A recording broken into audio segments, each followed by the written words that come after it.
And we are live.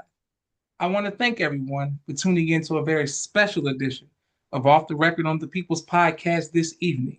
We have a magnificent guest with us tonight, one who is going to give us some amazing information as well as inspiration, and that is none other than our brother who is not only a scholar and a student in the ministry, but an actual scientist and a very learned man, a family man, a frontline activist in the community, and someone who inspires me personally and many of us around the world, none other than our brother Roger Muhammad. Assalamu alaikum, sir. Wa alaikum salam, sir.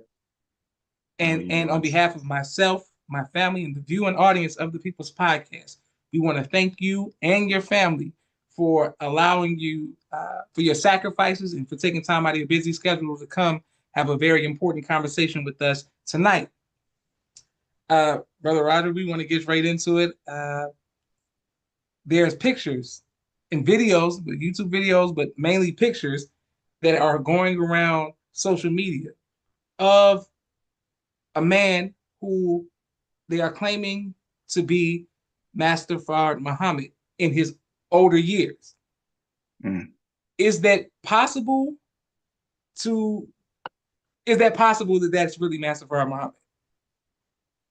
right. Well, first I want to say, I want to thank you, brother Josh, for your initiative, your show, your platform. Like it's like I say each time, it's always an honor for me to come here and uh I find that your platform is so important for the believing community, but the overall community because it's a treasure trove that decades and centuries down the line, we're going to be able to find these gold nuggets from all of the believers that you interviewed.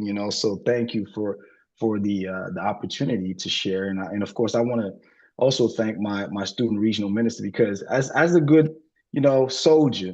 The first thing you do, you validate. We don't Yes, come sir. out Yes, sir. Yes, of sir. ourselves. So, I reached out to student minister, regional minister, Arthur Muhammad in New York, just let him know, sir, I received an invitation from my brother Joshua to come back. Do you give me the permission to come? So he kindly gave the permission, and so I extend the greeting also on his behalf to Yes, everyone sir. in the listening Alaikum audience. salam, sir. But now to get to your question, I mean, um, I'll answer straight. The answer is no. He is not, at all, Master Father Muhammad. That has been a long-standing myth. Um, in truth, I mean, records about this man, this brother is named Muhammad Abdullah, and we have records of him interacting with the Nation of Islam since 1962. One of the Mm. the wife of brother Muhammad Ali, the great boxer, she had interactions with Muhammad Abdullah, and after 1975, um, the Imam reestablished contact with Muhammad Abdullah, and it became sort of an urban legend. If you look at the history, and Dr. Wesley has also, addressed this, but Muhammad Abdullah himself, first of all, he's Pakistani. Muhammad Abdullah is his full name is Maulana Muhammad Abdullah. He was born in 1905 in a small village in Punjab in Mm. Pakistan. And there's been actually quite a bit of research done on his history. So he was working, in fact, with the community of Imam Waddin Muhammad after 75, all the way up to 1992 when he passed away. And the thing is, there was this prevalent, if you will, rumor that he was Master Fard Muhammad, which at first, even in the language of the Imam, who never said that, I'm talking about Imam Waluddin, he never said explicitly, if you go read up on this, that he was necessarily Master Fard Muhammad. He did say at some point that he thought that he was. But he himself, Muhammad Abdullah, uh, has expressed that he was not. But now, the empirical evidence for this, and the best evidence in science is empirical, something Yes, that you sir. can validate and verify. And if and especially now with digital, with digital media and the internet, where there's a lot of records that are being digitalized. So, for example, old newspaper clips, a lot of different sources. And so we know, of course, that Master Fard Muhammad came, made himself manifest Yes, sir. July, of 1930. And he has been and he worked in Detroit up to 1933, and then went up to actually bought Sister Bernstein's book to get the history on this, but up to 1934. But there is, if you go back, there's a newspaper called The Light. It's a Muslim, article published September 16, 1931. You can go to, pages 10 and 11. This is something you can find. And there was an editorial of letters to the Muslims in Fiji. And, at the time, Muhammad Abdullah, there's pictures of him. He was in Fiji helping the struggling Fiji Island Muslims. At the time, he was actually working, I believe, as an emissary or secretary at the time.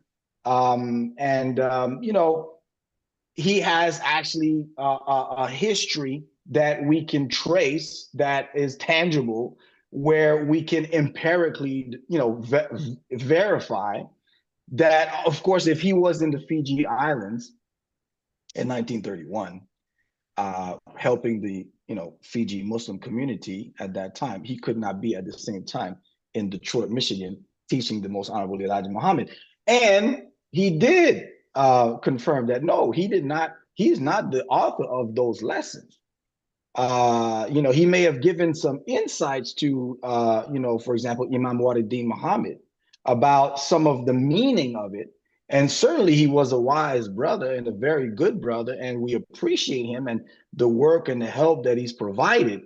But I think that this rumor has gone a little bit out of proportion, to the point where there's even, I think, some students, who have written PhDs about the history of the Ahmadiyya movement and the Nation of Islam, and said, and inserted that, Muhammad Abdullah was somehow Master Fard Muhammad, when that has been thoroughly debunked, like Mm, thoroughly. mm, mm, And there's just no getting around the physical evidence, and there's no better evidence than, of course, the reports that we know he himself, has denied being Master Fard Muhammad. mm, But that is really, common.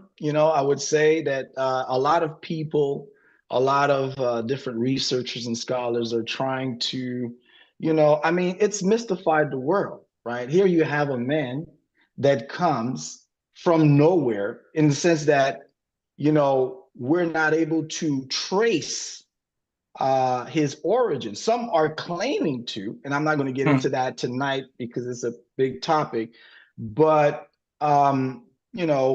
none really can decisively. So here's a man who comes from nowhere and teaches things that are far beyond the scope mm, of mm, his day, far beyond the scope, things that he taught in the supreme wisdom.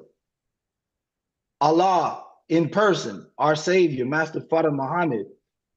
I mean, you know, I say this just for perspective and not to just, try to make anything out of myself. I'm just saying this for perspective. What I'm about to say is, I've been blessed to work with, you know, like for many years with mathematical equations, statistical equations, algorithms.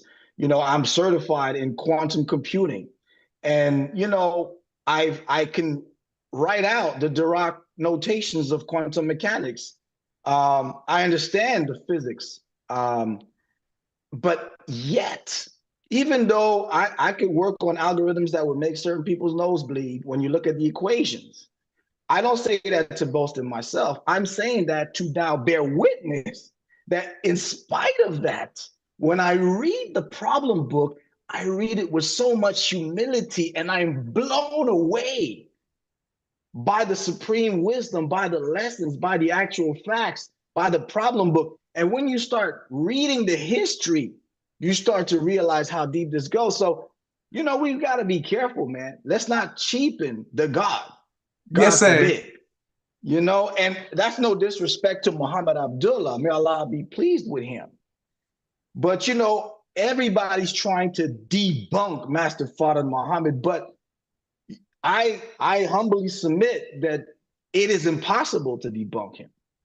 And you may try to find candidates to explain him away, but the more research comes out, the more science comes out, and the more we bear witness to what this man actually brought, the more it becomes impossible Mm. to make some of those claims that are out there. And inshallah, like I said, I'm not going to get into certain things tonight, but there's a lot of different people trying to come out with certain things to try to, you know, misrepresent the identity of Master Farah Muhammad. And we hope, and before I even, I've done some research on that, but before I get to talk about that, I want to you know, submit it to the proper chains. But so I won't get into it. But know that, believers, you have an invincible truth. And don't let people come and, try to mess with your ears with, no, no, no. But no, brother, that is an empirical, fact. It's just a physical impossibility that Muhammad Abdullah could be Master Fard Muhammad. First of all, we know that he was born in 1905. So he was literally younger than Young Elijah Muhammad, like Mm. literally, and so and when you look at the pictures, there are, I mean, just the if you will, the geometry of the facial, I guess dimensions, are clearly not those of the picture that we have of Master Farad Muhammad, or even the 1932 pictures from the Detroit Press that Dr. Wesley has talked about that have been uncovered. There's no way that this brother is the savior, and he never claimed to be. So Mm. it's kind of a case closed. So hopefully we don't get too carried away with that. Yes, sir. Beautiful. All praise due to Allah. And so many people are in the comments. Thank you to everyone who's showing love all around the world.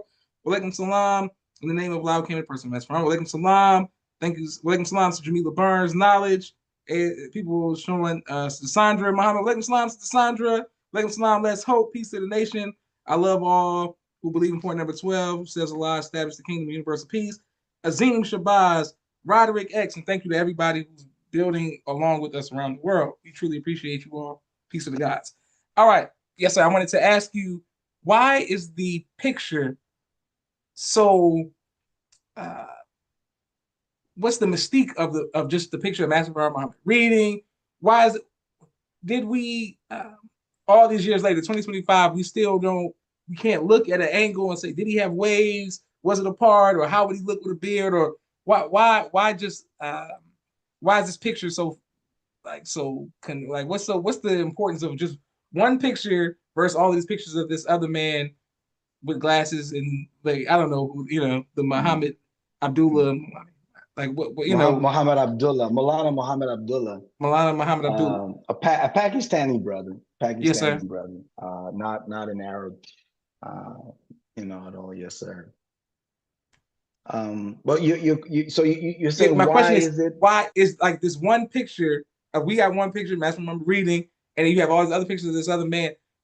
What's the confusion when we see it? Like, you know, like I don't Hmm. understand if it was a celebrity or something like that. You'd be like, oh, that's not how you would age or something like that. But if somebody shows you a Right. picture and it's like it's kind of it could be or might like you know what I'm saying? Why are Right, people why is right, there a right. debate? Yes, brother. That's I mean, the thing about it is what gives an opportunity for people to either be misled or to be deliberately misleading when it Mm, comes to the mm, identity of Master Fard Muhammad is just the nature of the technology of photography at the time. And added to that, Master Fard Muhammad really, when you think on it, when you think about how he presented himself in that picture, um, he looks at the book, at the Holy Quran, um, and he's pointing our attention to the word. He's yes, pointing sir. our attention to study, not to his physical form. So you know, he never put, when you look at this picture, you can see that he is not putting emphasis on us looking at him, but he's pointing at something because the flesh is not what he was here to focus on. The Mm-hmm. mind and the teaching is what he came for us to focus on. And even in the pictures from the Detroit Press in 1932, that Dr. Wesley had spoken about, some time ago that emerged, and you see the Savior with Ugan Ali during the arrest of the famous voodoo cult arrest at the time, and even when you, oh yes, sir, Yes, sir. Okay, let's stay right there. So that picture where it says wanted and there's a man there, or it's like no, an arrest. I mean arrest. So you're saying that is so you're saying that is no, him or it's not no, him? sir, no, sir, It's no, not sir, okay. that I is was to not. be clear. You said the picture That that is not. No, emerged. I'm like, what picture that no, emerged then? no, no, no, no, no. That's. Okay. I'm talking about another Okay, yes, picture sir. from Yes, sir. Okay. 1932. That picture, and I'm not going to get too deep into it because I could literally spend many hours just talking about that. But that picture, that's the picture that in 1963 came out in the San Francisco Herald Examiner based on Mm-hmm. an article published by Ed Montgomery, which was really a hit piece on the Nation of Islam, intended to discredit the Nation of Islam, to by portraying its founder, the savior, as a former narcotics drug dealer, a convict, and there's a picture that they show, and I would highly recommend, I think it's still available, but Dr. Wesley Muhammad has published a book called Master Farad Muhammad, Who He Is and Who He Is Not. And he puts that picture and the picture of Master Farad Muhammad. And in the response article, if you go back, and Dr. Wesley discusses this in his book, but in 1963, in the response article of the Honorable Elijah Muhammad, um, he puts that picture that some people circulate, and some people even use AI with that picture, which is absolutely wrong. That's a disgrace to Master Farad Muhammad when you do that. But that picture, the Honorable Elijah Muhammad called it the phony. Mm, And then he put the actual picture of Master Farad Muhammad. mm, Now, some people have tried to say, for example, that, and I'm not going to go too deep into it, but some, have used that picture and they've used, what they called uh, image recognition and, facial match analysis. And then they say, oh, we put that in a program and it gave 99% match. So you see, AI is saying that this is the same person. And of course, I am an AI and a data scientist. So when someone makes a claim like that, I get interested because it's kind of my job to develop these types of models. And so I've investigated at least, just to test it. So I'm a scientist, so let me see if I can reproduce this experiment. And what I've done was I've reproduced it with three different models, and I've used different techniques because obviously the person who was claiming that or who ran that, first of all, that was not an experiment. That was just some person throwing pictures inside a model. That's not an experiment. When you do experimentation, you need to apply benchmarks, you need to apply permutations, you need to do statistical significance, you need to have a sample size, etc.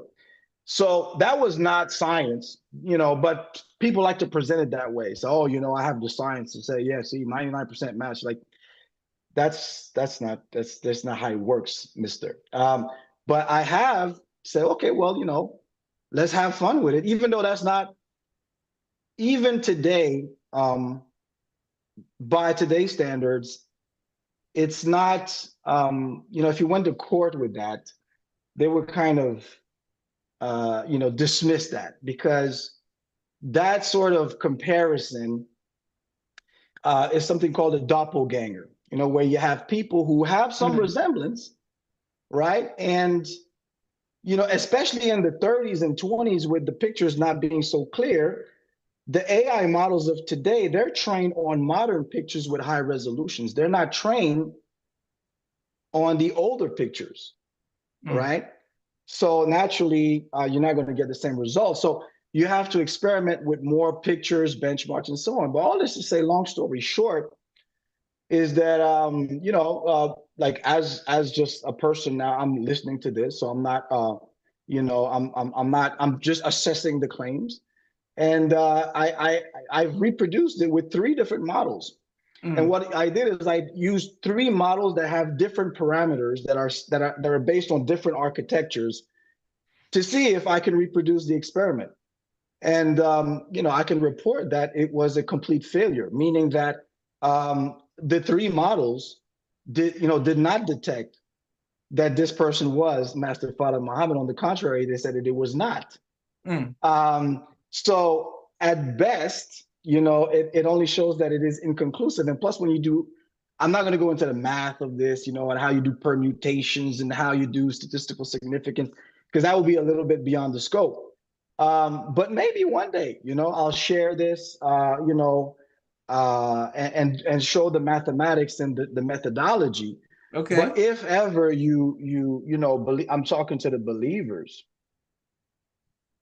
if ever you come across such claims where people will tell you that this individual is Master Farah Muhammad, I would say, well, hey, if it's based on that claim of using AI, well, tell them Brother Roger, who is a data scientist, has tested this on three other models with several permutations and have arrived at negative conclusions.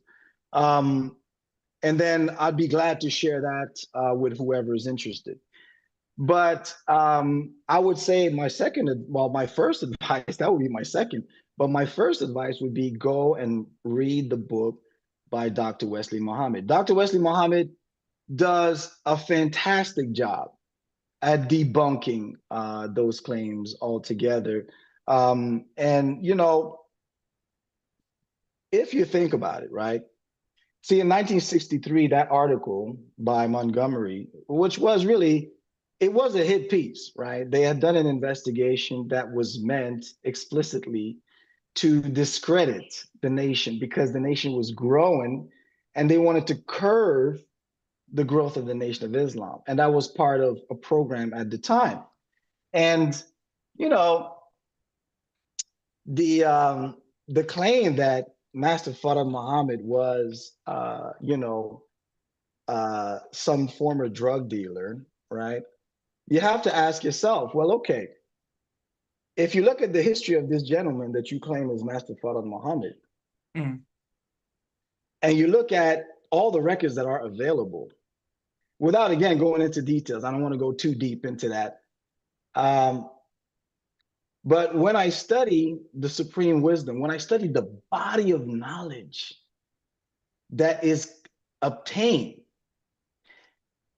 it would take, like, in the 30s, you didn't have Google, you didn't have YouTube, you didn't have ChatGPT.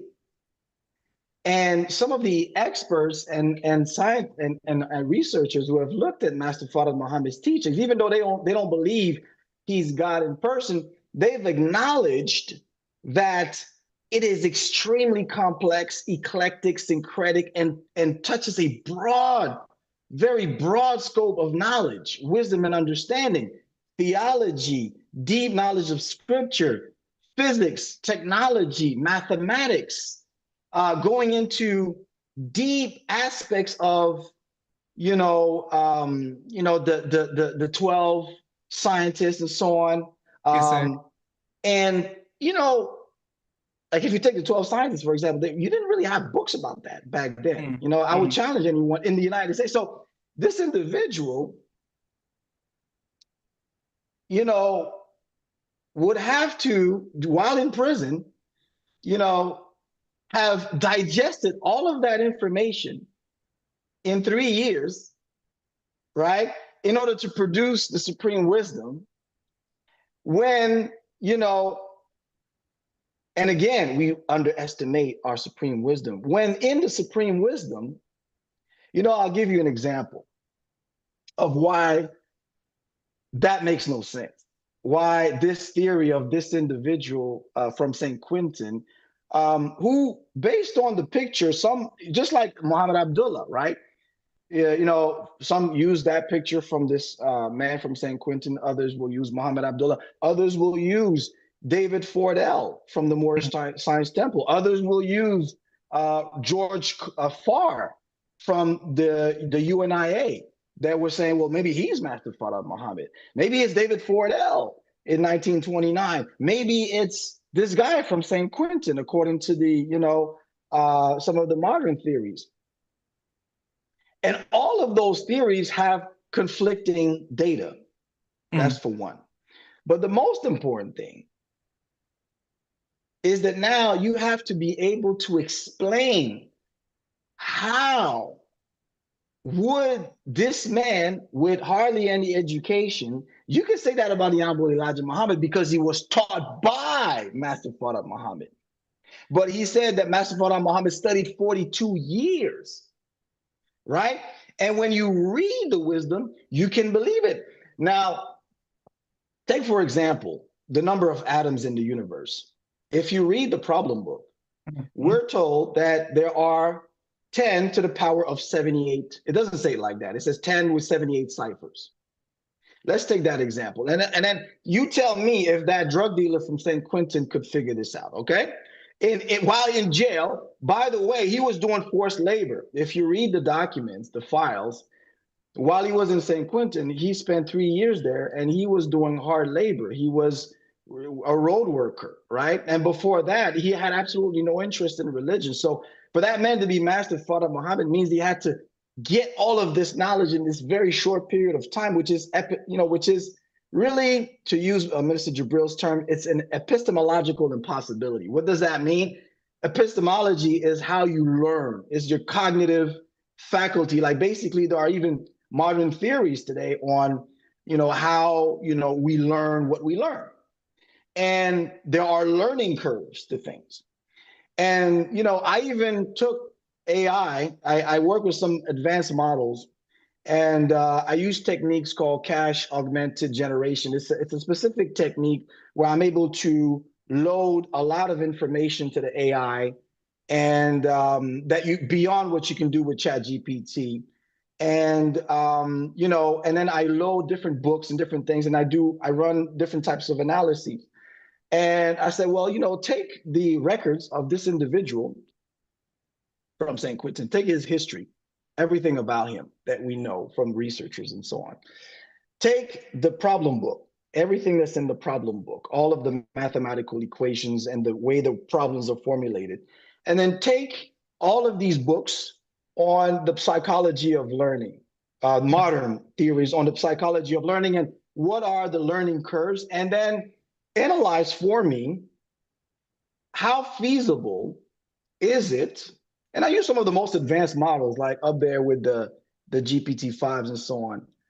But now tell me, what is the probability of, or the likelihood that this man with this profile, who has no interest in religion, no interest in politics, no interest in science, all of his life is selling tamales and restaurant, and then dealing drugs, being in St. Quentin, doing forced labor for 3 years, where you come home into your cell and you're exhausted as hell. And Mm. now you assess that and take the problem book, take the supreme wisdom, and then analyze for me the probability that this individual, based on what we know of him, and I threw in a lot of data into this thing, trust me, as everything that we know about him, assess for me based on modern theories of learning, how feasible is it that this would be the profile of a man who could become Master Farah Muhammad to produce this material. And it analyzed it, it crunched it. When the new models, it takes time to think. It goes through these processes and so on. Yes, sir. Yes, sir. Yes, sir. And the results were that it basically told me that the probability is infinitely small. It is Mm. to the point where it is almost impossible. And then it began to break down every aspect of the supreme wisdom and the problem book that are far too complex for someone to just be able to just come up with that by just reading a couple of books and doing a couple of mathematical problems in jail. It's not feasible. Look, going back to this, so basically it just said it's impossible. There's no way, right? But here's an example of that. If you take in the problem book, right, we have the number of atoms in the universe. You're familiar, with the problem, right? So Yes, sir. it's problem number 26. Okay. All right. So in problem number 26, we have like how many atoms in the universe? 10 and then 78 zeros, right? Now, some person, that's doing research say, oh, we found this article that said that, they had in 1933, at the end of 1933, that published the new figures for the number of atoms in the universe, and it was the same thing. That's where Master Muhammad got it from. That's wrong. That's wrong. I'll tell you why that's wrong. So it's wrong for a few reasons. Number one, I've read that article from 1933, which is a Huntsville, Alabama article, which is unlikely to be something that Master Farah Muhammad read, even though you would access to it, you could access it. But the most important thing is that when you read this book from Sister Bernstein, this is every Muslim should get this book on the early years. There is golden information in there, but there's also, if you will, empirical data that we can benchmark.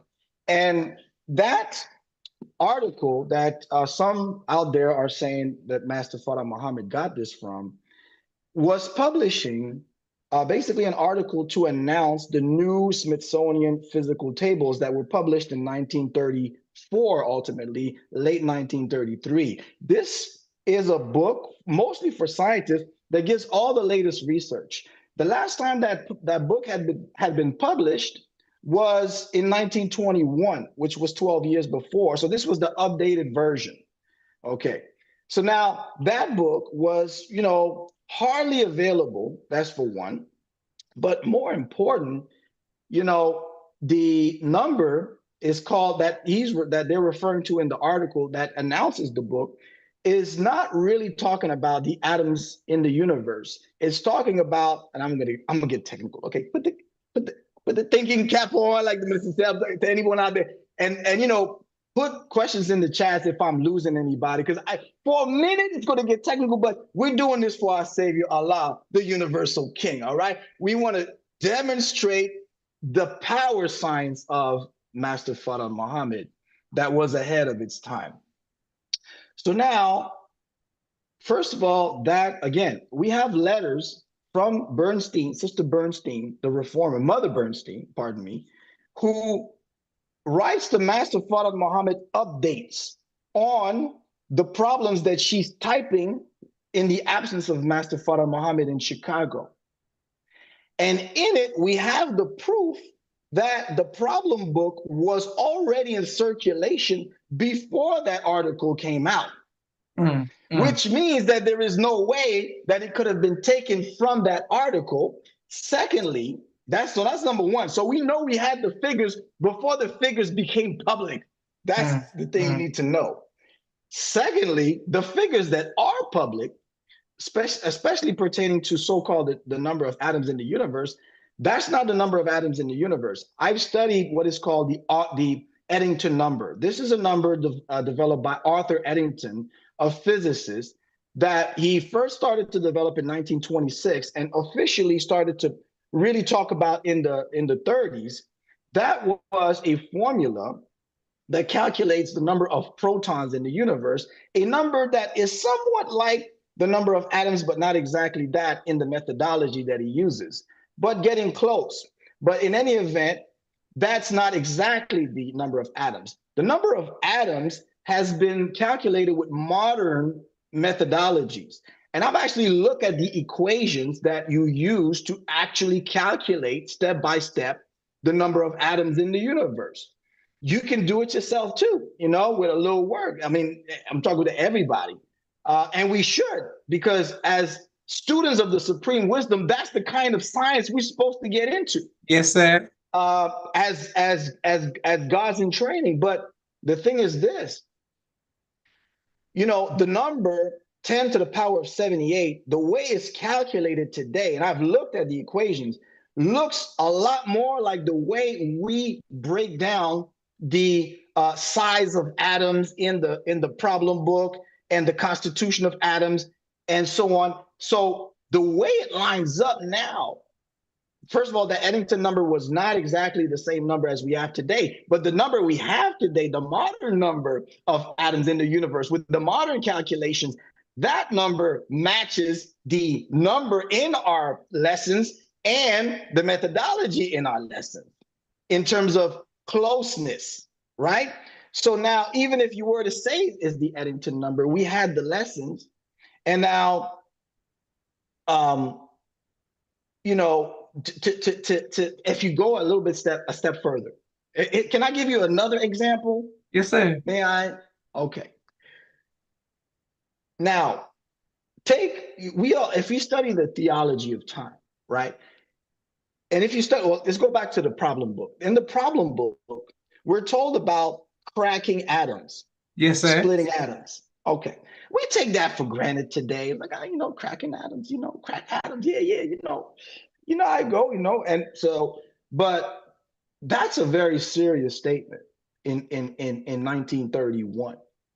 That's a very serious statement. And the reason why that's a serious statement, Brother Joshua, is because when you look at actually the history of, how the first atom was, split, the first atom was actually split with the first sort of the small split, if you will, was in 1932. Mm, So now we were already talking about splitting. That means that Master Fard Muhammad was at the cutting edge as scientists were just wrapping their heads around beginning to split the atom. We were already discussing this. mm, So that Master Fard Muhammad put us on level with the finest science of that day and even steps ahead. And it was not until 1938 when the full shattering of an atom took place with nuclear fission, which led to nuclear weapons and nuclear energy. That's when the type of shattering of an atom really took place, and they won the Nobel Prize for it. But now, how do you explain that a man comes out of nowhere to Black Bottom, Detroit, teaching Black people about the number of atoms in the universe in a way that would not come into being, that was even better than what Arthur Eddington was doing at the time, that was able to teach about cracking atoms before, the scientists of the day were able to do it, and was talking about the first atom in the universe, right? The atom of life that spawned the self-creation. Now, that was there's a physicist called Lemaitre, and stop me if I'm geeking out a little too much, okay? Stop me, because I can be stopped. But I mean, I think this is of interest in the sense that I just want to bear witness, brother, to the greatness and the majesty of Master Father Muhammad. That's all I'm trying to do here, brother. But you know, when we talk about Allah's self-creation, and sometimes when you start talking about this, people call you a bean soup scientist and so on. But the thing is, this is really serious science. When he talks about the atom, the first atom of life sparking this explosion and this expansion. Yes, sir. That, of course, today, in today's ears, we say, well, that sounds like the Big Bang. The only problem is that the Big Bang, as we know it, did not exist in physics theory at the time.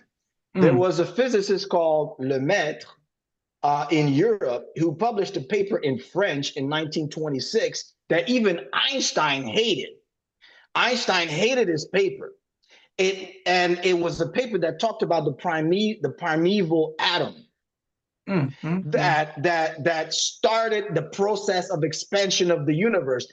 Physicists of that day hated it because the popular physics of the day was even, Einstein was more in favor of this static universe. They didn't like the idea of this explosion because it sounded too much like something like, an act of God potentially. So Einstein hated it. But then Edward Hubble, after whom is the Hubble telescope, his name, Edward Hubble in 1929 proved the expansion of the universe with the redshift effect.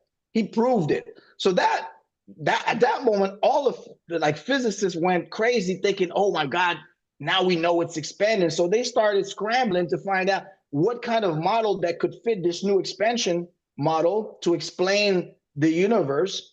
And, even Einstein had to scrap. But then Lemaitre, who was studying with some of the top physicists of the day, he said, hey, by the way, I had this theory that I was, and then they picked up his theory, and then finally he gained acceptance, and then later it was refined, and then later we came to understand really the full-blown, specifics of what we call the Big Bang Theory that started from this primeval atom. So I'm thinking, Master Farrakhan Muhammad, how did this drug dealer was in jail in 1926? How did he get access to the paper of Lemaitre, that paper was not even translated? I could have read it back then because I read French, but no, most people in the United States could not read that paper. It was the request for its translation was done later after it was found out that expansion is a real thing. So that's just to say we got to take our lessons seriously and the science of Master Farah Muhammad seriously. And now, for those out there still thinking that this drug dealer from San Quentin is capable of doing that, right? Well, I mean, explain it to me, because right now I couldn't even convince the most sophisticated AI that was possible. It's like, I try to use the most sophisticated techniques I could find, and it's like, nah, there's no way.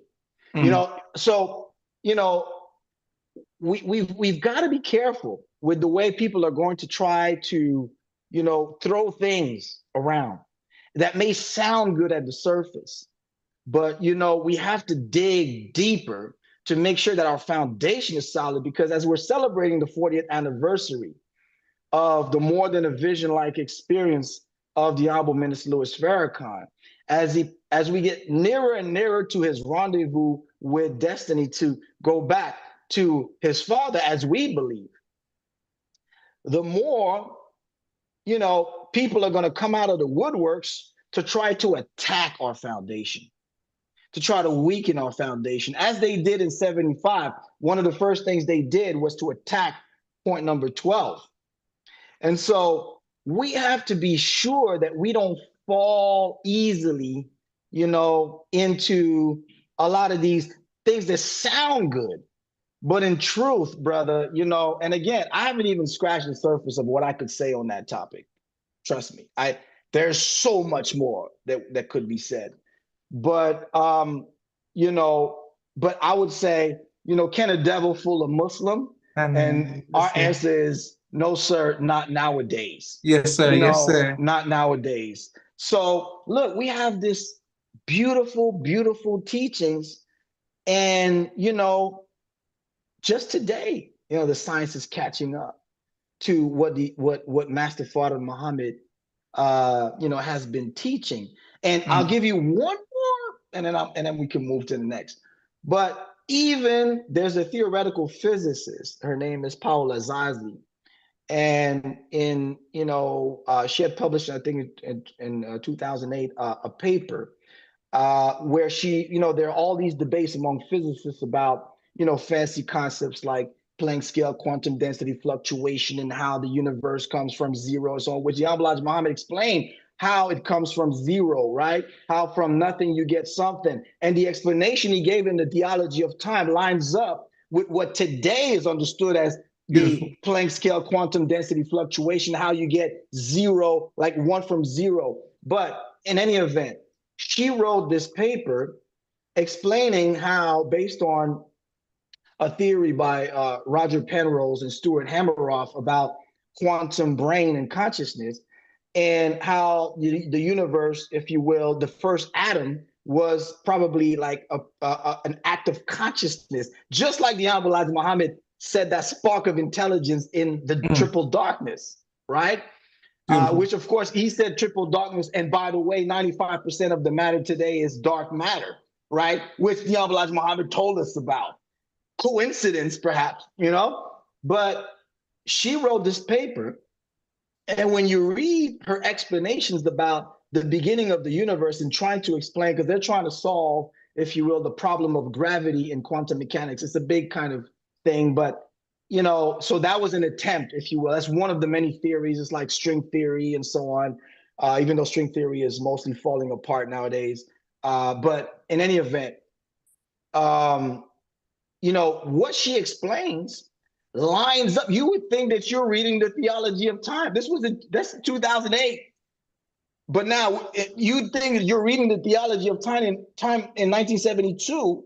And she uses a term for the beginning of the universe. She calls this, it's a technical a term in physics. It's called autopoiesis. Mm, Okay, so autopoiesis, that's a fancy term, but you know what it means? You know what autopoiesis means? It means self-creation. mm, It means self-creation, like the self-creation of God. So some people are mocking the Elijah Muhammad. Well, how can God create himself? That don't make no sense, brother. How can this come about from the... But now today's top physicists are bearing witness to the theology of time. beautiful. So, I mean, believers, don't fall for the okey doke, man. Go read that book from Dr. Wesley. I think that's the best source. He went through all the analysis of the FBI files and everything, and I'm sure he can tell you so much more. But get that book, because there's a lot of hype, but just it's a lot of fluff, and we're not falling for it. Beautiful. All praises for excellent teaching, All praises be minister to Allah. and scientist. Um, uh, your luxury, all Right, of Pastor Ian, thank brother Joshua, not to cut you, but I have to take advantage of the opportunity when you invite me, because like, for example, on Wednesdays or whenever we get a chance to teach, even my student regional minister said, brother, you got to dumb it down with all that, so I'm trying to keep it simple, but with you, brother, I'm like, hey, come on, let's rock and roll, let's do this. beautiful. Yes, sir. And after this interview, I'm going to go watch Young Sheldon, tap into the Big Hey, Bang come on Theory. now, And you come know what on I'm saying? now, So this is beautiful. Yes, come on sir. now. Brother Ian, thank you for showing love. So Jamila, Adrian says, Walaikum salam. Okay, thank you very much. Make it plain. Boz Fitness. Okay, Master Muhammad. Okay, we're going to come to those questions as well. The flesh is weak, the scripture says, so he never placed too much value in the image of Master Farah Muhammad. All right. Welcome salam to Miriam That is and right. Sister Naima. Beautiful. we have a brief 60-second commercial break for all of the sponsors of the People's Podcast. We are grateful for every like, share, and subscription. Thank you to every anonymous Cash App as well as Super Chat. We truly appreciate you all. Man, this is a safe space for free thinkers, and boy, we getting some high science tonight. So all praises to Allah, per usual with the guests on the People's Podcast. We truly appreciate it. My phone is going off, going crazy with text messages, with the alerts from here. So many people have questions about, um, man, that's for Muhammad. And then we're coming 1 second. Here we go. Boom, boom. And please let us know which where you all are watching from in the comments section as well.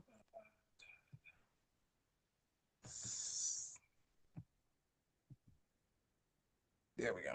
And we are live with the People's Podcast. Street Premiere Media Production. He has a 4K camera and a drone. He does television and film editing. Please reach out if you need any of that. Sister Naima, Stay On Point Dance Academy. She teaches ballet virtually to young girls all across the country. Sister Miriam, ABC I Love Me children's book and coloring book. My father's book, A Soldier in the Movement of Christ. My two books, Cleopatra, which is a children's book, and No Father, No Excuse, both of which are available on Amazon.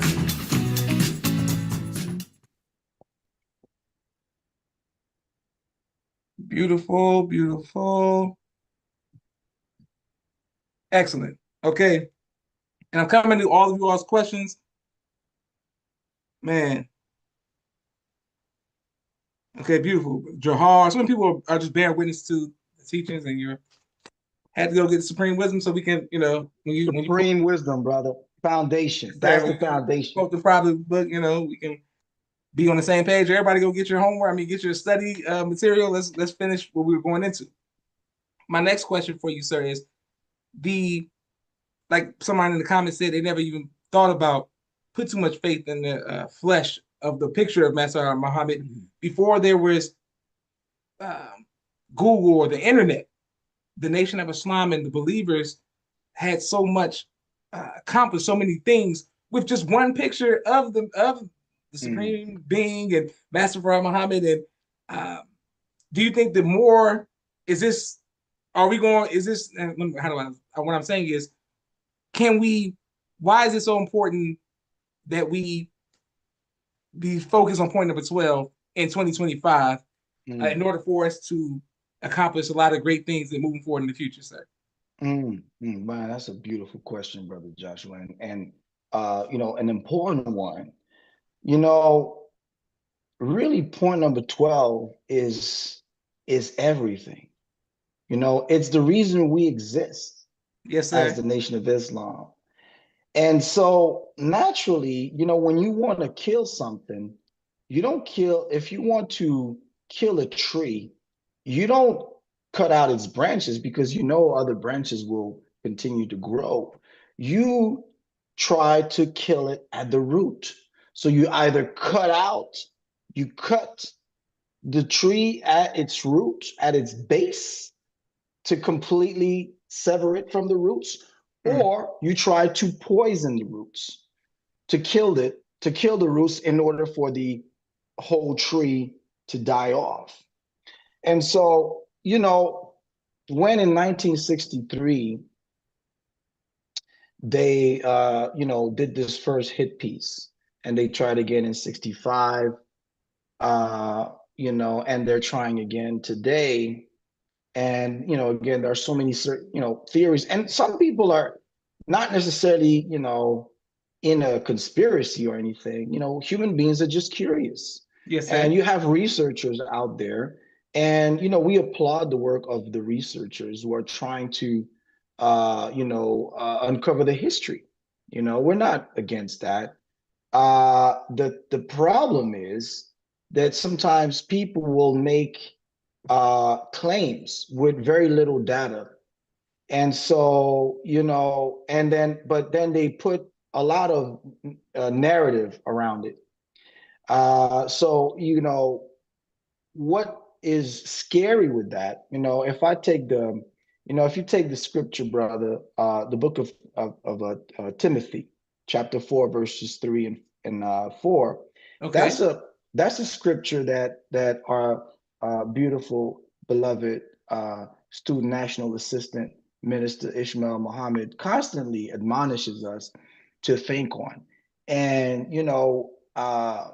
that that verse, I think, encapsulates what is happening to a lot of us in the nation and around the nation who gravitate around the nation. And it says essentially, for the time is coming when people will not endure sound teaching, but having itching ears, they will accumulate for themselves teachers to suit their own passions, and will turn away from listening to the truth and wander off into myth. Mm. That is, the danger, right now. It's not so much because the same way you have people that will try to resurrect the whole, Mustafa Muhammad is this former drug dealer from St. Quentin. The same way you have others who will tell you, no, no, he's David Fordell of the Moorish Science Temple. Others will tell you, no, he's from the UNIA, George Farr. Others will tell you it's Muhammad Abdullah. But Master Farad Muhammad, the reason again, when I meditate on why did he not stress the images, I find the answer in Study Guide 19, The Knowledge of God, in the introduction, when the Honorable Minister Louis Farrakhan talks about the dangers of getting hooked on the flesh, right? Because Master Farad Muhammad, you know, um, ultimately, if we go back to our Savior has arrived, and we go back to the Honorable Elijah Muhammad's words, what was the goal? He explains it very plainly in Our Savior Has Arrived, where he says that his goal is not to make us like the prophets of old, Mm, mm, but mm. his goal is to make us like the gods of old, to make us into gods to the point where in the theology of time, he explains how there will be no need for a circle of 24 because we will all become supreme beings.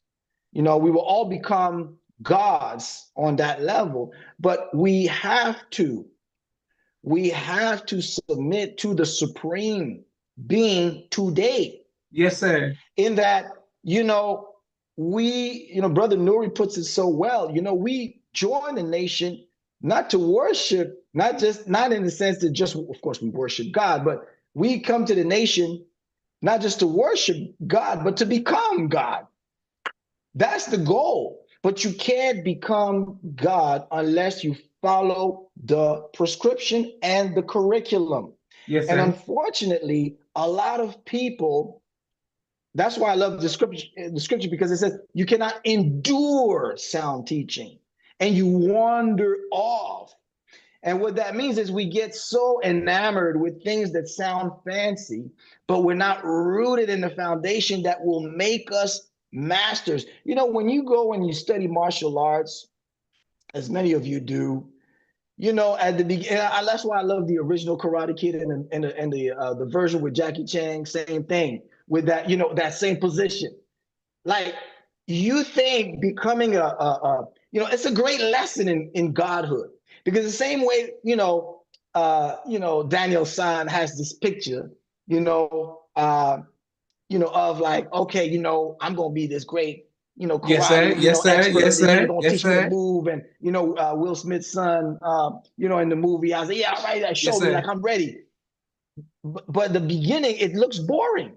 And like, well, why are you teaching me this? Like, I gotta put my jacket's like, it's like, all right, do it, keep doing it, day and night and day and night and day and night, and it looks quote unquote boring, And I'm very sad when I hear, a lot of disturbing things these days, with some people, criticizing the self-improvement study guides.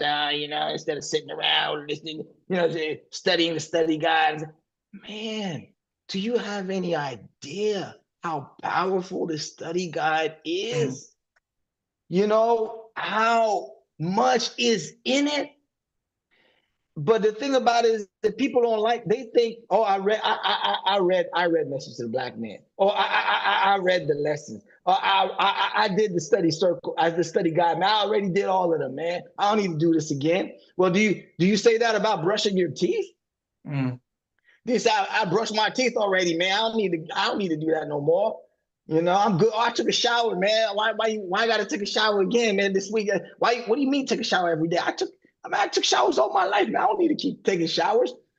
The very nature of the premise is flawed, right? So again, the focus is not on the picture of Master Father Muhammad, but it is on his teaching.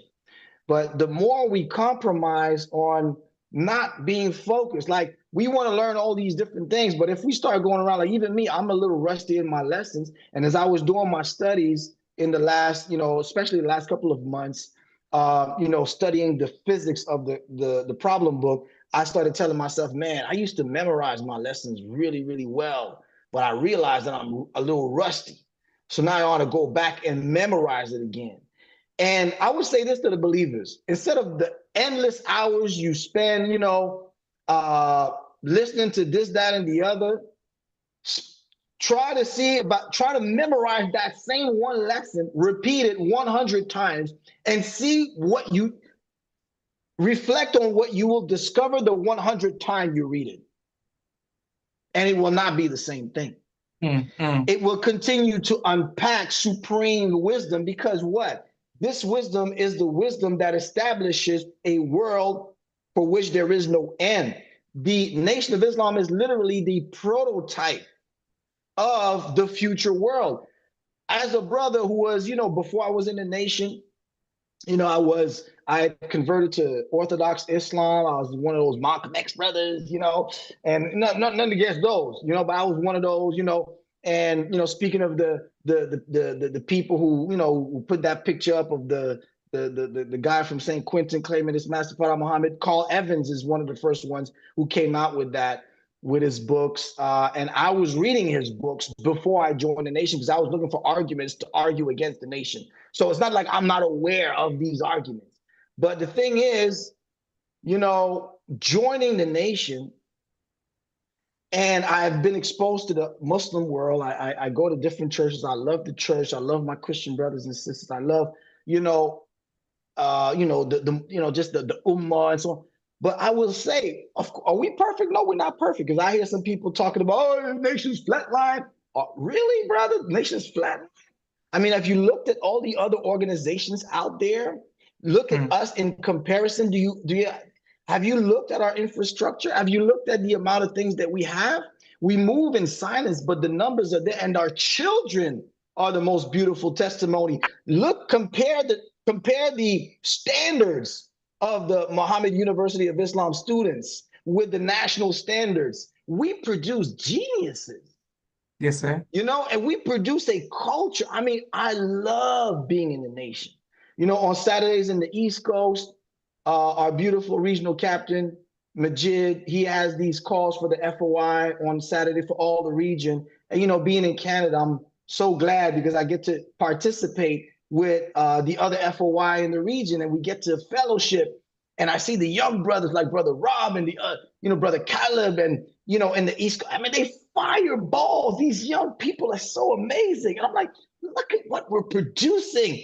And I love this. I love this. There's nothing like the Nation of Islam. We're work in progress, but man, it's a beautiful thing. And the only reason why we're not where we're supposed to be is because we're not following to a T the instructions of Master Father Muhammad, the Honorable Elijah Muhammad, and the Honorable Minister Louis Farrakhan. We need to get our own foot out of our own way. Yes, sir. The supreme wisdom problem number 13. What does it say? It doesn't say. It says you must learn to use your mathematical theology in the Yes, proper sir. term Come so that on, you come can. on. But what does it say? It doesn't say so that Master Father Muhammad and Yahweh Muhammad and Yahweh Minister Farrakhan can secure for you luxury, money, good homes, and friendship in all walks of life. It says so that you can secure for yourself. luxury, money, good homes, and friendship in all walks of life. That's why it's called self-improvement. Yes, sir. So it says, sit yourself in heaven at once. Oh, my. And it doesn't say a mystery God, or even Master Father Muhammad, or even Diabolaj Muhammad, or Yahweh Farrakhan is going to sit you. Yes, sir. You must fit yourself. But how do you fit yourself? By lining up with their word. That's the secret. The closer we get to being, on the right path, when we pray 5 times a day, we say, Yes, sir. Ihdina sirat al-mustaqim, Yes, Ihdina sir. sirat al-mustaqim. Why do we repeat 5 times a day? Guide us onto the straight path. Why is it so important to repeat it 5 times a day? Well, because our lessons tell us that the 85% are easily led in the wrong direction, hard to lead in the right direction. And so that's why we pray, guide us on the right path, brother. Beautiful. So, we should, as much as I'm talking all this, so-called highfalutin science and physics, I would be the first one to tell you, brother, let's go back to basics. Go back to the basics. Me, I just love being an FOI. I love being in my, if I go in an FOI class, I go on the regional call, I'm a soldier, I fall in, I say, yes, sir. I love this because I see the produce. Again, the best type of science is empirical science. How Yes, do we sir. know God came in the person of Master Father Muhammad? Because we see the produce that Master Father Muhammad produced. If you say, now let me say, I'm a little bit fired up, but I gotta say it, brother Josh. Let me say this. If you say, I'm gonna call myself while I say it.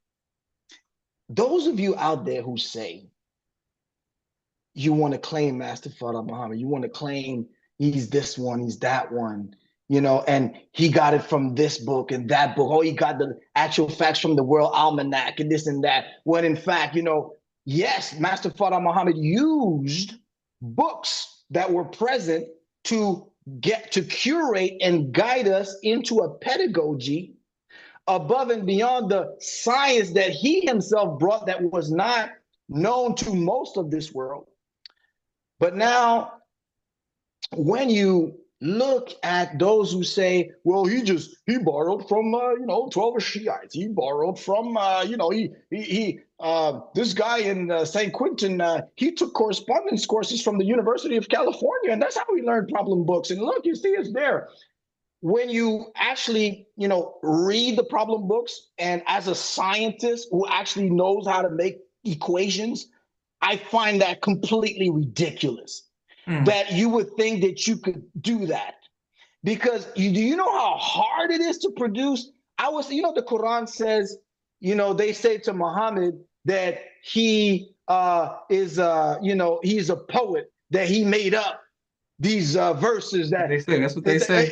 if you believe that, the Quran says, Allah says, you produce one verse like onto it, right? That's what they say. So now we say, if you think that all of the supreme wisdom comes from this little book or that little book or this thing and that thing, you go and take these sources, you put it together, and you try to produce an Elijah Muhammad, you try to produce a Minister Louis Farrakhan, you try to produce a Malcolm X, Muhammad Ali, Nation of Islam, and produce something like the supreme wisdom. You go and do that, and then we'll talk.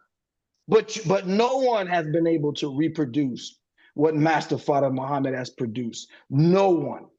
And that is the empirical truth and evidence that we need. I mean, beyond all of the fancy things I told you, brother, at the end of the day, my real proof is not those equations, not those fancy physics concepts. My proof is the produce. The fruit of Islam is the proof. But we have to stick to it, stick to the process, and stop moving around. Go back to the lessons, study the lessons. There's so much in it. Go in the study circle on Friday. Cherish that. One of the key things that's destroying us as a nation is ego.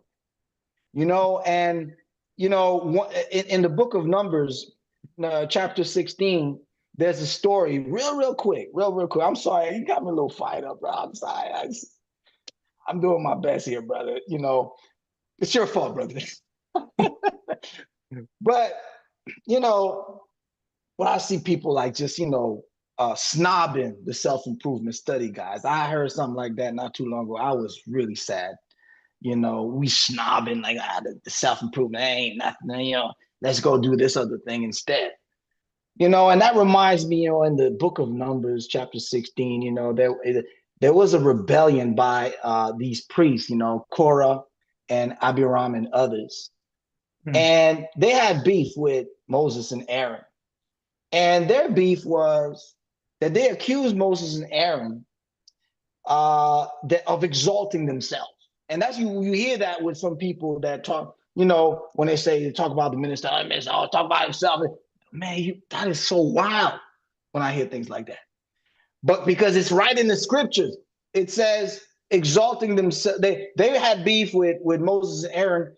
They said that they were exalting themselves and claimed that, you know, the entire congregation is holy. Why are you only saying that you're holy? And, you know, if we are the fulfillment of scripture, 75% of it is prophecy. Yes, sir. You know, I would say to those who would, you know, lash out, especially in this day and time at the minister, especially those of us who are with the minister,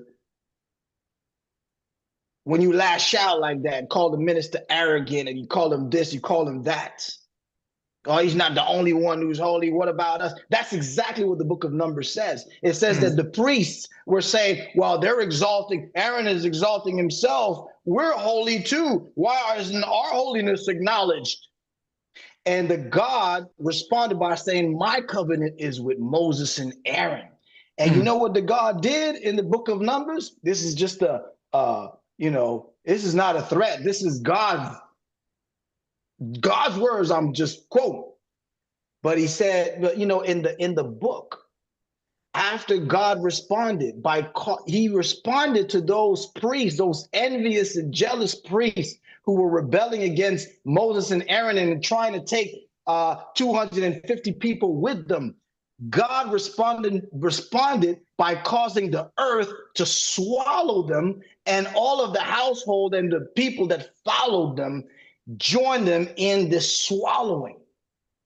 And so, you know, we live in a time where, you know, we must be careful how we speak about the minister. And I would go further, the way we speak about the executive shura, because some people, they won't attack the minister, but you'll attack the shura.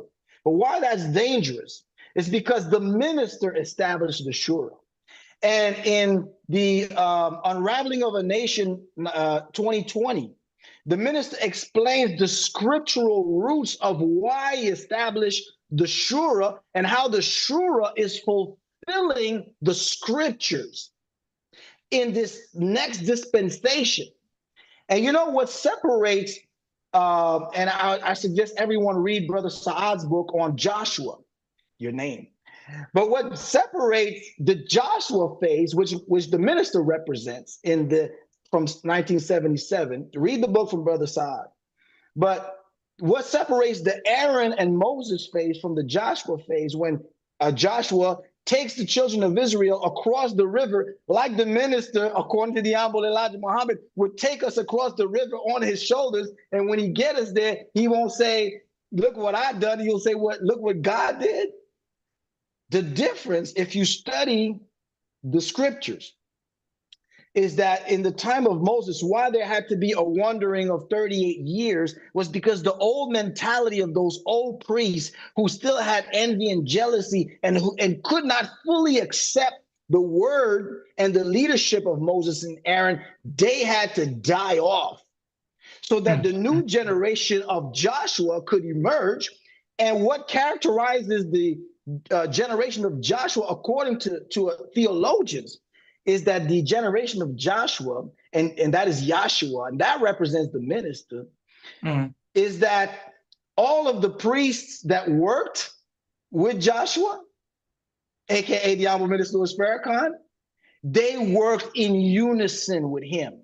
If you read the scripture, what separates them is that they work closed ranks. They closed ranks with Joshua, and that's how they were able to get to the promised land, by being united and not conspiring against leadership, by just standing ranks. Of course, no one's going to be perfect, brother, but are you perfect? I'm not talking Mm. about you, brother Josh. I know you're perfect. I'm talking about other people, Yes, sir. but like, we've got to be patient so quick, brother. Oh, he spoke to me a certain, oh, he did this.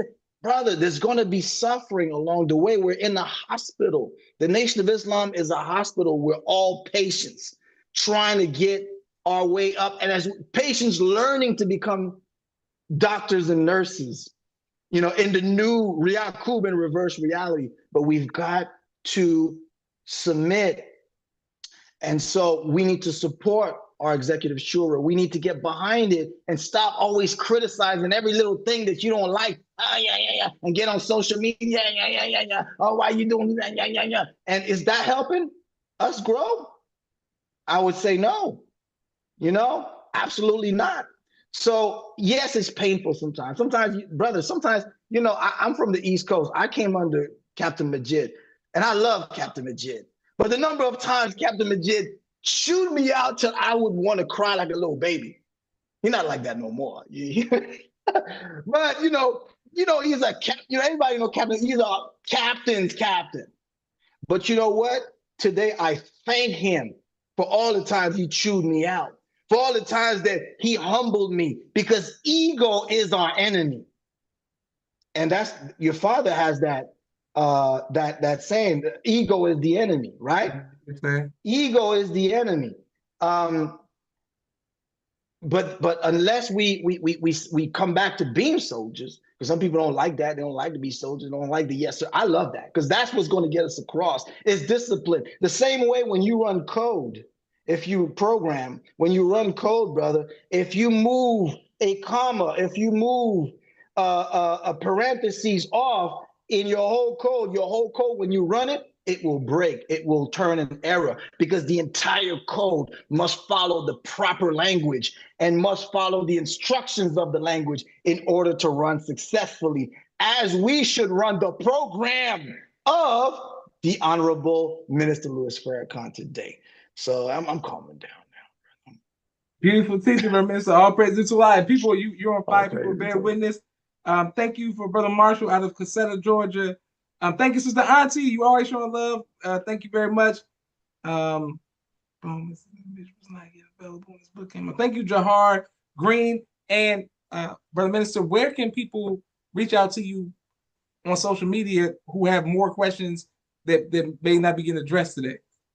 Oh, well, I mean, I'm on Instagram. You can DM me on Instagram. What's my handle again? Um, Well, just search for Roger A. Muhammad on Instagram, and we can link up, or Facebook. I'm also on Facebook, Okay. Roger A. Muhammad. You can DM me, and look, I don't claim to have all the answers. I'm good at moving up the chain of command. So if I don't, I'm just a student, like everyone else. So if I have some notes that I can share as a student, all praise is due to Allah. I'll be glad to. But I just share them as just a fellow student, just like everyone else. And then you might be able to teach me something as well when we exchange. So I'm always looking to exchange with other believers and fellow students. Beautiful. Yes, sir. Okay. And thank you, everybody who's watching. So, quick point while we go, this want to segue into our next question. The when we were talking about the picture, Master Muhammad, Mm, it's a reason that we don't, the Muslim world doesn't know how Prophet Muhammad, peace and blessings upon him, actually looks. So, we don't really mm, focus on that. So I mm, understand the correlation mm. there. But also being a student of Muhammad University of Islam, my other three siblings in Chicago, when we were attending there were two big pictures in Muhammad University. Picture Master Farrakhan Muhammad, Osama Muhammad. And I remember the minister, one day we came, there was no more. Then one day we came, there was no those pictures to be a Savior's Day. You didn't see Mm. those pictures no more, right? Like, standing up behind it. And I was That's like, right. man, I was like, what happened? And my dad was like, yo, the minister's gonna teach about this. And the minister taught about why we don't have the image and behind us no more. We Yes, don't want that's to lead to right. idolatry and stuff. So all praise to That's Allah for right. that wonderful teaching. I wanted to ask you about a specific date that we are celebrating the anniversary of, which is September 17th, 1985, 40 years ago. The most Mm, ambitious mm. Farrakhan, could you please explain to us why that is important in Oh 2025? man, brother, that's a powerful question. And that's another aspect that I think, the believers we're going to be uh, tested on in maybe our second term examination. In that, um, a lot of people, again, you know, we we're quick to dismiss. One of the first things that people will attack the minister on is the September 17th, um, more than a vision experience. Yes, sir. But the thing is this: when you look at the what came out, we were just talking about the self-improvement study guide. In that experience, if you read Closing the Gap, he explains well how it was like a scroll Yes, that sir. was unrolling. And ever since that time, the study guide came out right a year after that. I'm not saying that the study guide specifically is what was in the scroll, of course, but there was a revelatory dimension Mm. to that experience Yes, sir. that set the course, which started with what the Honorable Elijah Muhammad told the Honorable Minister Louis Farrakhan to say to the world in his press conference. And I don't know, for those who have not had the opportunity to listen to brother student Minister Daniel yesterday at Mos Mariam, he gave a beautiful lecture on this, and he touched on a lot of points.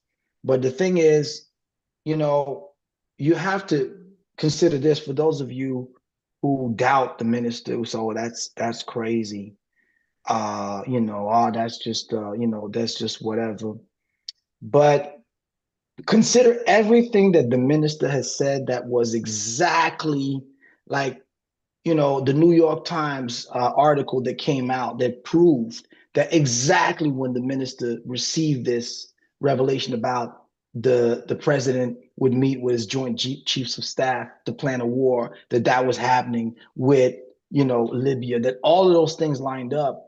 And not only that, when you look at the city where it happened, Tepoztlan, right? A lot of people don't know that, and this is not something that the minister could have planned in 1985 ahead of time. He could not have planned this and say, well, I'm going to have it over there. Because when he had the vision, we just published in the final call, the article by reprinted article by Mother Tynetta Muhammad, where she retells the story. And the minister, had come back from his Hajj, in Mecca, and he wanted to celebrate with his wife their wedding anniversary, and so they went to the home of Mother Tynetta in that area in Mexico. I forgot the exact name of the city, and they wanted to go and visit Tepoztlan, which was about 20 miles away. And when they went there, they just wanted to go and see the sights. See there's a pyramid there. But what now is coming to light is that, Tepoztlan is today known as, we just heard like the hearings from Congress about the UAPs, right? We Yes, heard sir. the Yes, sir. latest, right? So, speaking of which, when they talk about orbs, that's also something that Master Father Muhammad talked about that no one talked about back then. Literally, no one talked about that. The mother plane, do a research, and the mother plane, no one was talking about a mother plane anywhere Yes, sir. until 1942. No one. No one was linking the book of Ezekiel with the mother plane in 1930. No other religion, no other movement, no other anybody, no other teacher, no one was talking about a mother plane with baby planes. Mm. But now, you know, all of these things that are foreshadowed, it's interesting because, speaking of not Master Farah Muhammad teaching us this in the 30s, going back to Tepoztlan. Tepoztlan today is one of the centers, one of the cities with the most UAP sighting concentration in all of Mexico and maybe the entire world. This is documented. Like, you can go look it up. We're not making this up. You Yes, can sir. check Yes, the sir. receipts for that. This city is an enigma for people today. Like, there's an article that came out just just not long ago about this. Tepoztlan is a mystery because they don't understand why there's such a concentration of UFO sightings in that place.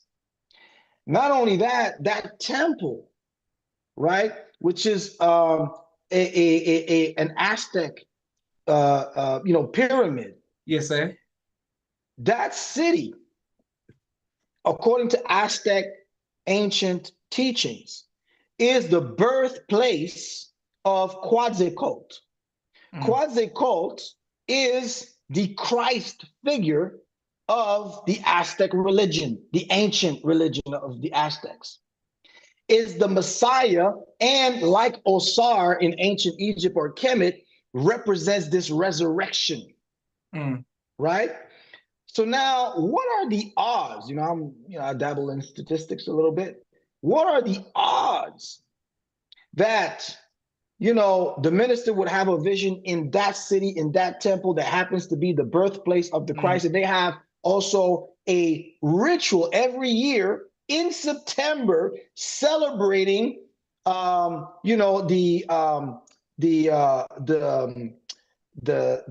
it's like, his name is, let me look it up real quick. Um, Basically the Tepo, I think it's Tepolcon.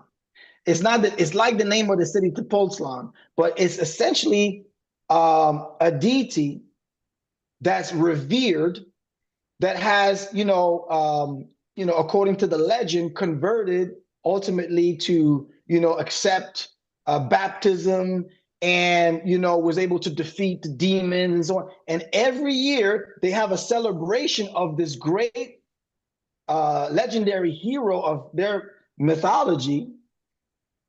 And when do they celebrate this every year? September 8th, Mm. right before, and 8 is, of course, 1 plus 7 is 8, right? But what did the minister just, magically plan that they are having this? And this celebration had been halted during the Mexican Revolution, but you know when it was restarted? Mm. Mm. It Mm. was restarted in the 1930s when Master Farah Muhammad arrived. That's when they restarted this annual celebration in September in Beautiful. Tepoztlan, Beautiful. the city of the Christ of the Aztecs.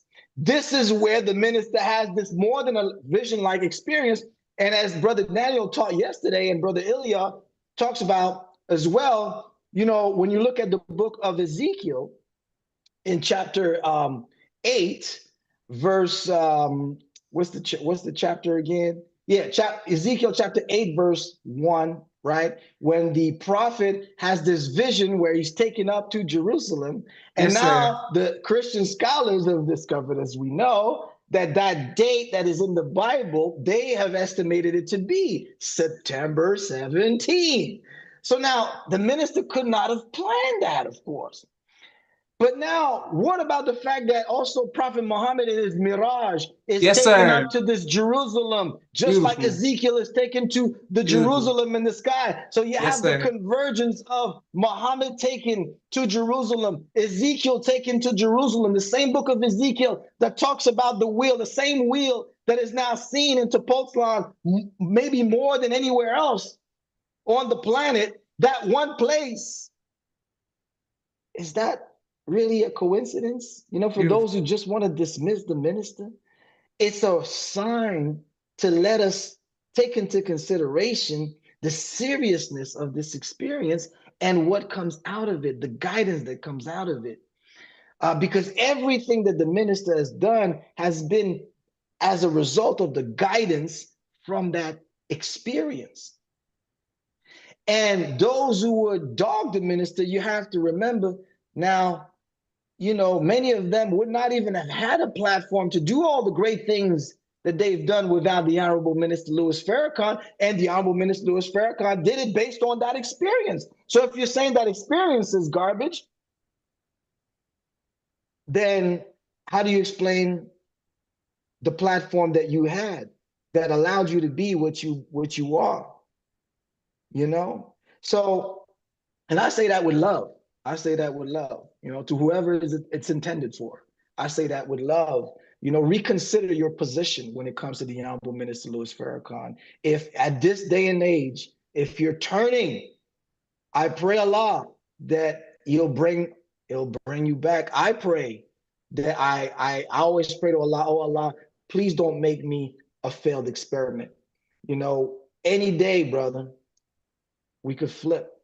And sometimes ego. That's why it's good to be in a military structure where somebody is barking orders at you. It's good for you. The more knowledgeable you become, the better it is for you. I enjoy being chewed out. When my student minister calls me and gives me, my regional minister calls me and says, oh, brother, your lecture, you should have done it like this, you should have done it like that. I go, oh, brother, do you know I'm a scientist? I have peer-reviewed algorithms, brother. Do you know I've written books? No, I said, yes, sir. Yes, sir, brother minister. Thank you, brother minister. Why? Because I acknowledge that this knowledge, this science is nothing. It's nothing. You could be good at one thing, but very bad at another. But if you think that your knowledge qualifies you on all levels, then you can't take feedback from anybody and you can't improve yourself. And that's why I love the saying of the 5%ers, each one teach one. We all possess attributes from Allah that we can complement each other. But you do have to respect the chain of command, and you do have to respect the head of state, the divine head of state that we have, and its government. And so, this vision should be a reminder that, man, wow, you know, and let us meditate on that, and let us see how we can recommit ourselves, and be more humble.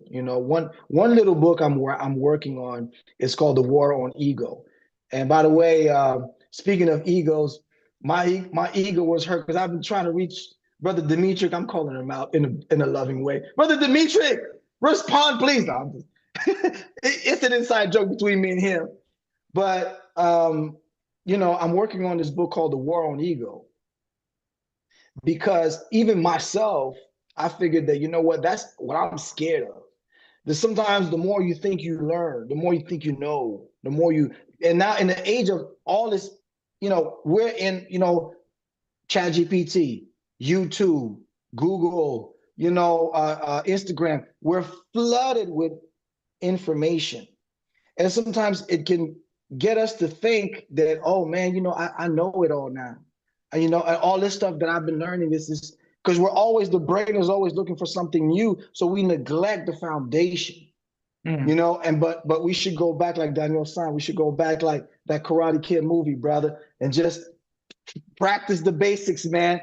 Solidify your foundation, because that's what's going to save us with the restrictive laws. That's what's going to save us when the minister's away. Your righteousness shall sustain you. That's Beautiful. real. So, that's what it means to me. It's a reminder, man. I'm just trying to be a good student, brother. That's all I'm trying to be. I'm trying to be a good soldier. I know I don't do enough. Someone choose me. I said, brother, you need to do more. Yes, sir. I need to do more.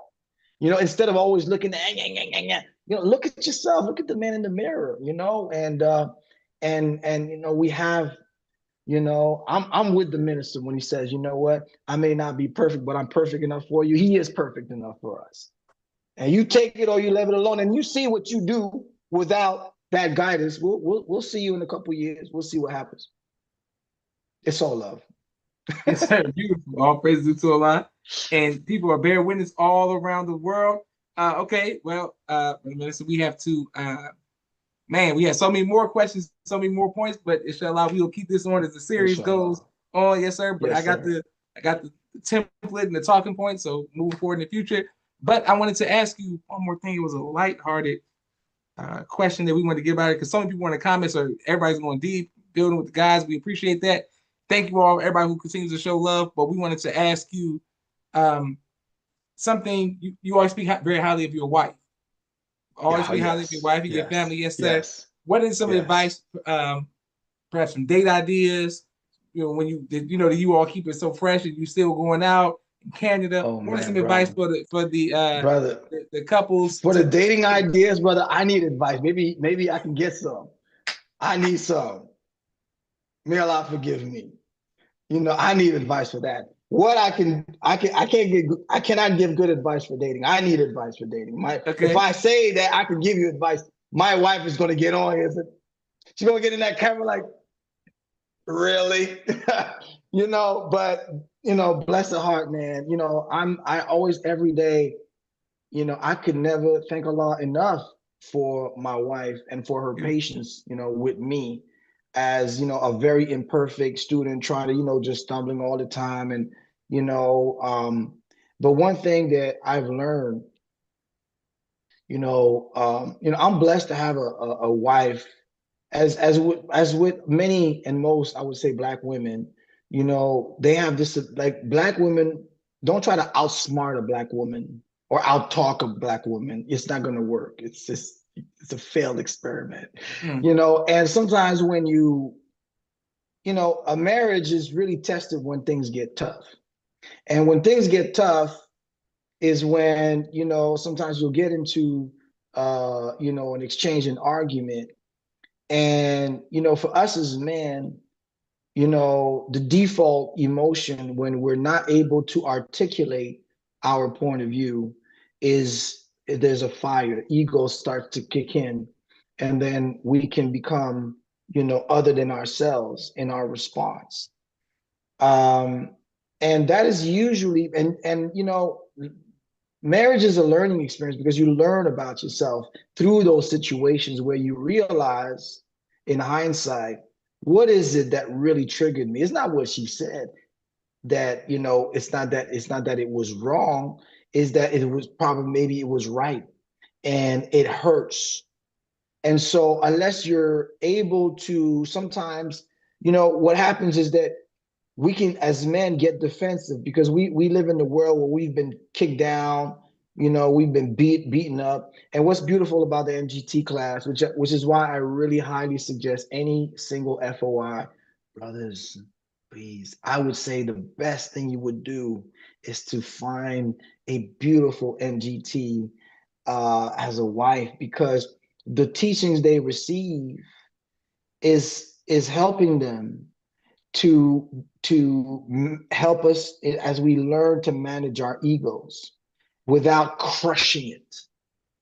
And but at the same time, we ourselves, I've had to learn to quell, you know, the fire of, of an intense situation where you have to learn to really center your mind. Because what ends up happening literally when you get upset and you get angry, neurologically, you lose literally points of IQ, 20 points of IQ. mm, And you're unable to think clearly. And you can, respond in ace. And it sometimes is just one decision in your life, brother. One bad decision that you took, an action that you committed in a moment where you submitted to your emotions instead of rising above them. mm. And so, really, my advice is that you have to train your mind, your heart, your spirit, your ego for those moments. And if you can do that, you can endure. Same with the woman, of course. But what I found was that as you learn to take it in, when you get criticism, it's hard sometimes. It hurts you. It's like, no, you're not doing this. Nah, nah, nah, nah, nah, nah. Not that my wife speaks like that. She doesn't speak like, she's so sophisticated in the way she'll break things down, and she'll, but sometimes you in your own head, that's how you hear it. You Mm, hear it like someone's beating you up. They're not really beating you up. But the only way that you can process it is if you can have a certain emotional detachment and really say, okay, let me listen. Let me not respond. Because sometimes as you're trying to think about your response, you're not listening to what's being said to you. And we have two ears and one mouth, which means we should be listening twice as much as we speak. So try to just sometimes listen and ingest what is said, meditate on it, and come back to it in a light spirit. And the more you practice that, what I see with my wife is that with the years, we still have a lot of work to do. I Most of that is on me, but I still have a lot of work to do to be the kind of husband she deserves to be. But I am at least trying to work on that part of myself so that I can be a better listener and really take seriously what is being taken, but not take it as an attack. And I find that this will reduce the number of fights you might have in the home when you stop interpreting critique, criticism from your spouse as an attack instead of an opportunity to improve. Once mm, you start seeing it as an opportunity, an argument is an opportunity. It's not a problem. It's an opportunity to improve yourself, and it's an opportunity for her to improve herself. But you mm, have to see it like that so that you will be level-minded enough to not be overwhelmed by, your ego that's trying to protect, that self-image that you have where you will not accept the things that are being said about you because it makes you feel bad about who you are when in fact mm. it could make you better. Ooh, yes, sir. Yes, sir. You realized it. All All praise praise due is due to to Allah. Allah. Yes, sir. And thank you to everybody who was watching. This has been a great, the people with fire emojis, hands going up, everybody's bearing witness. All praise due All to praise is Allah. due to This Allah. is great. Once again, salute to you, sir, and your family, all of the Salute to you, believers holding it sir. down You as in well. Montreal and, all the ice skating and stuff y'all do in Canada. I don't know really too much about Canada, but I know some Yeah. skating going over there. I know some skating going on. Oh, yes, sir. Yes, Yes, sir. sir. Some hockey and stuff. So I plan to visit one day, inshallah, and learn more about the culture of Come on Canada. now. Yes, Come sir. on now. We're Um, gonna we gonna get you, some serious Haitian food up here. With all due respect to hey, if you can find some serious Caribbean Haitian food, Jamaican food up in here. Canada. And oh, my brother, I'm telling you, because the thing about it is with us, right? We don't have if you will, a very big African, quote unquote, Canadian community. The majority of Black people come from the islands of the Caribbean Mm, or from Africa. So they're mostly immigrants. So you have a lot of different cultures that are set up, in the Haitian neighborhood and Jamaican neighborhood and so on. And one of our challenges in the city is that, we have to try to get Black people to stop seeing themselves nationalistically and see themselves as original people that we can't just be like, well, I'm Jamaican and I'm African and I'm Haitian, which is, I think, a little less problematic in the United States because the maturity of the Black American experience has been able to absorb a lot of the brothers and sisters coming in from outside into this broader consciousness of we're all Black people. But mm. up here, I would say we still got some work to do in establishing that. But by the grace of Allah, we'll get there. Beautiful. Listen, I look forward for some Praise brown be some to chicken then. Yes, sir. Yes, sir. I love yes, sir. chicken and Jamaican food. Yes, sir. Come Uh, on now. this is Joshua Leonard Muhammad signing off for the People's Podcast. Assalamu alaikum, sir. Wa alaikum salam.